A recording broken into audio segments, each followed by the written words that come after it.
Quand on lit les évangiles, on est frappé par la place réservée aux enseignements de Jésus, tant elle est importante. Et même ces miracles sont en fait des illustrations de son enseignement. Mais alors, que disait Jésus?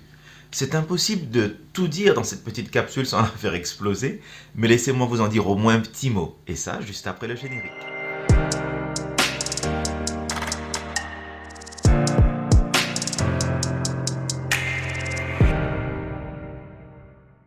L'enseignement de Jésus dans le Sermon sur la montagne, c'est-à-dire les chapitres 5 à 7 de l'Évangile selon Matthieu, cet enseignement est une composante essentielle de la bonne nouvelle du royaume que Jésus a prêché. Dans cet enseignement, il commence en expliquant comment Dieu apporte sa bénédiction, sa grâce, son intervention à ceux que nous ignorons si facilement. Le royaume de Dieu est donné à ceux qu'on juge sans honneur, c'est-à-dire les pauvres et ceux qui se reconnaissent pauvres. C'est pour les doux, ce sont ceux qui ont le cœur pur et non pas ceux qui se complaisent dans une apparence extérieure de pureté. Mais ceux qui ont le cœur pur pourront voir Dieu. Les miséricordieux, ceux qui procurent la paix, ceux qui s'attachent à Jésus. Voilà ceux que Dieu bénit. Et dans ce discours sur la montagne, Jésus révèle une justice nouvelle. Cette justice exige de celui qui s'attache à Jésus de veiller non seulement à ses actes extérieurs, c'est-à-dire ce que l'on voit, mais aussi à ses attitudes intérieures, à la vérité même de ses paroles. Voilà ce que Dieu honore. Jésus met en garde contre la pratique religieuse extérieure qui ne serait pas le fruit d'une foi authentique et d'une sincère recherche de Dieu. En fait, dans ce discours, Jésus explique ce que signifie rendre un culte vrai à Dieu. Et sa manière de parler de Dieu est très personnelle d'ailleurs et assez inhabituelle dans le judaïsme du 1er siècle. Jésus décrit Dieu comme son Père et comme le Père de ceux qui le suivent. Dans ce discours, Jésus enseigne une prière à ses disciples. Et savez-vous comment cette prière commence? Notre Père qui est aux cieux. C'est un nouveau modèle de relation entre l'humanité et Dieu que Jésus donne. Et c'est aussi un nouveau modèle de justice que Jésus présente. C'est une justice axée sur l'amour.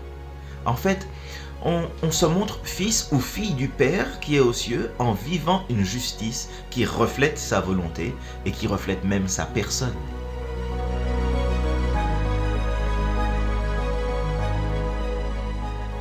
La loi donnée par l'intermédiaire de Moïse gouvernait l'ensemble du comportement du peuple juif de l'époque. Et dans son enseignement, ainsi que dans son comportement, Jésus n'a pas cherché à abolir cette loi. Au contraire, si Jésus expose une nouvelle norme de justice qui trouve sa force dans un cœur renouvelé, ce n'est pas parce qu'il change les termes de la loi, mais parce qu'il en donne la juste interprétation. C'est ce que l'évangéliste Jean veut dire lorsqu'il écrit dans son évangile.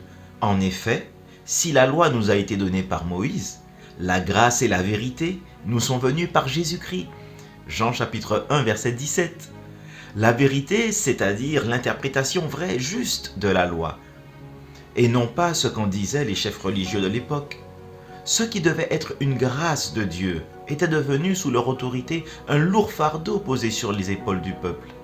Quand on lit les évangiles, on remarque que Jésus entre souvent en conflit avec les autorités religieuses de l'époque. Et tout ça sur des questions relatives à la loi. Souvenez-vous d'ailleurs que toute la loi peut être résumée par un double commandement. Aime Dieu, aime ton prochain. Mais les dirigeants religieux avaient trop souvent laissé ce but de la loi, l'essence même de la loi, l'amour, en dehors de leur considération. Et au fur et à mesure que le conflit entre Jésus et les chefs religieux s'amplifie, Jésus dénonce leur hypocrisie. Il pointe du doigt leurs nombreux manquements. Quelle honte pour vous, scribes et pharisiens hypocrites! Vous payez la dîme de la menthe, de l'âneth et du cumin, et vous laissez de côté ce qui est le plus important dans la loi. La justice, la compassion et la foi. C'est cela qu'il fallait pratiquer, sans laisser de côté le reste.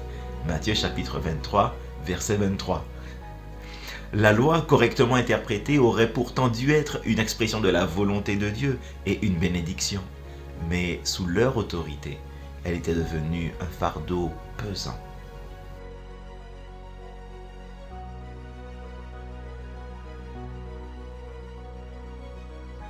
Mais que dit Jésus concernant la condition de disciple? La foi, c'est-à-dire la confiance en Jésus et dans son enseignement, dans ses paroles, est un élément fondamental. Jésus disait « Le temps est accompli et le règne de Dieu s'est approché. Changez radicalement et croyez à la bonne nouvelle. » Cette foi s'exprime à travers un engagement à accueillir les paroles de Jésus et à les vivre réellement. Être disciple, ça suppose même une obéissance coûteuse.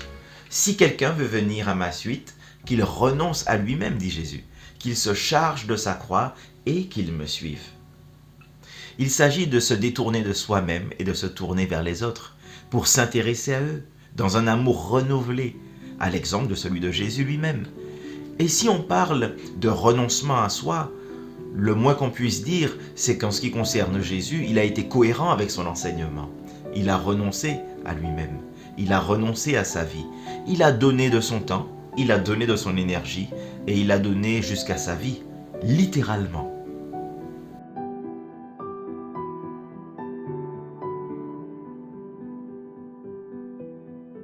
Un tiers environ de l'enseignement de Jésus est sous forme de paraboles, c'est-à-dire des histoires captivantes tirées de la vie de tous les jours. Des histoires qui étaient à un premier niveau de lecture tout à fait abordables. Il y avait quelque chose que l'on pouvait comprendre assez facilement. Mais les paraboles de Jésus sont plus que des histoires captivantes. Et par ce moyen, Jésus pouvait parler du royaume de Dieu qu'il était venu inaugurer. Les paraboles étaient autant un moyen de révéler quelque chose concernant le royaume qu'un moyen de les tenir cachés, ces mystères du royaume.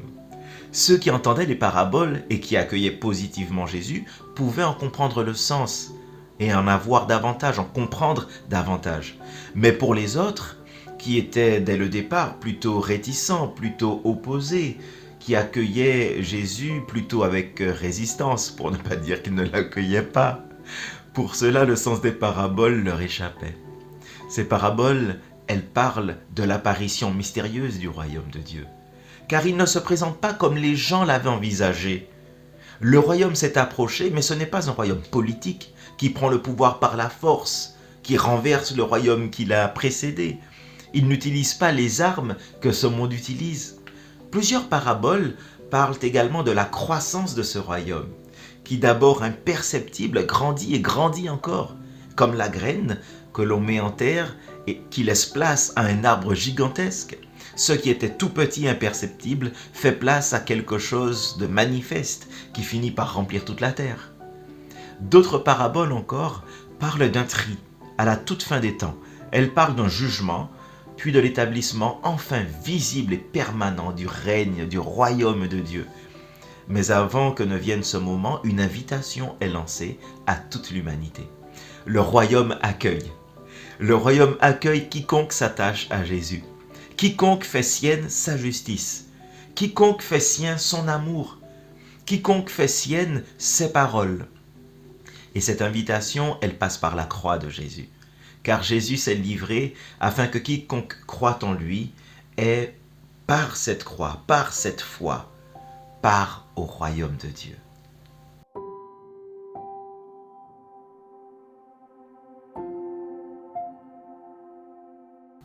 On pourrait se demander comment la vie et la mort de Jésus pourraient être une invitation. J'ai déjà reçu des invitations à divers événements et parfois des invitations des plus originales. Mais une invitation qui passe par la mort de Jésus, à première vue, ça ne donne pas trop envie, soyons vrais. D'ailleurs, en quoi est-ce que la croix de Jésus nous ouvrirait-elle le royaume des cieux? Et puis, quel est le lien entre cette croix et la justice nouvelle que Jésus enseignait? Et puis quel est le lien avec les promesses passées de Dieu? Vous l'avez peut-être déjà compris, c'est justement de ça que je vais vous parler samedi prochain. Mais en attendant, bonne semaine.